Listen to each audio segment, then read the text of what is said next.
Warming up in the Stadio Olimpico for our live game here on BT Sport this evening. It is Lazio against Milan. All is not well at either club, as we have been saying. And to set the scene further, we sent James Horncastle on a special mission this week.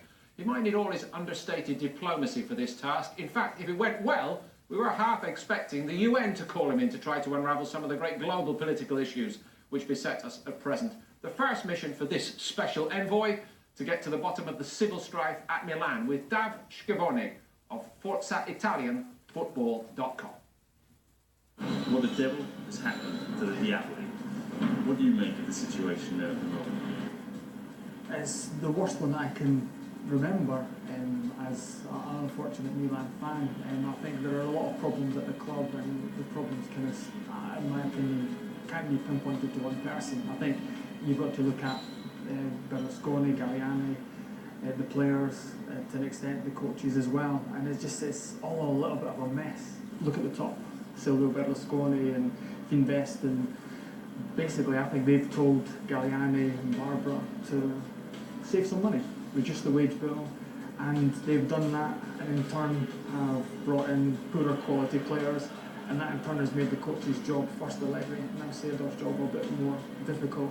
Do you think Berlusconi, he can take Milan forward, or do you think it's time that he perhaps sold the club? He used Milan as a kind of base to launch his political career, and I think since 1994, when he became Prime Minister, he's pushed Milan aside a little bit, and Galliani has more or less ran Milan himself. A lot of fans want him to sell up because they see that he's probably not 100% committed. Do you think it would perhaps have been better to just maybe give Mauro Tassotti a caretaker role until the end of the season, then bring in Seedorf, maybe appoint someone more experienced, someone say like Roberto Donadoni, someone who's associated with the past? Donadoni's sort of reflecting this Milan DNA. Seedorf does have Milan DNA, he's played for the club, but obviously doesn't have that experience. For me to bring in Seedorf, a man or a player who's had no coaching experience, I think he hadn't even finished his coaching badges at the point as well. To me, it smacks a little bit of desperation to try and change something and hope for the best. To be the coach of Milan, you have to have experience. You have to kind of know what you're doing. Whereas I think Seedorf is a fantastic player, but being a fantastic player and being a fantastic coach are two different things. I mean, what's your outlook for Milan then, looking forward? Because you do wonder where this sort of momentum is going to come that's going to push them back to where they once were.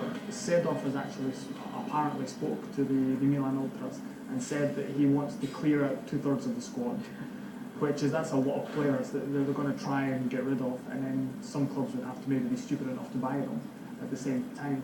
And then they would have to find players of better quality than the ones that they're letting go. New investment to come in that would possibly be necessary, or much wiser spending of the money they've got, because people forget that Milan have the second highest wage bill in Serie A. They spend €10 million a year less than Juventus. The potential is there, but for me, I don't think a lot of the personnel are there at the minute. I think it's going to take something Galliani-esque, if you like, in the summer for that to change. One way perhaps of measuring the fall might be to compare the team that they'll field this evening with the mighty eras of, 20 years ago and 10 years ago. Should we try this? Absolutely. I mean, if you look at today's lineup, I think one of the most glaring compare and contrast is the defence. I mean, you look at De Sciglio, very good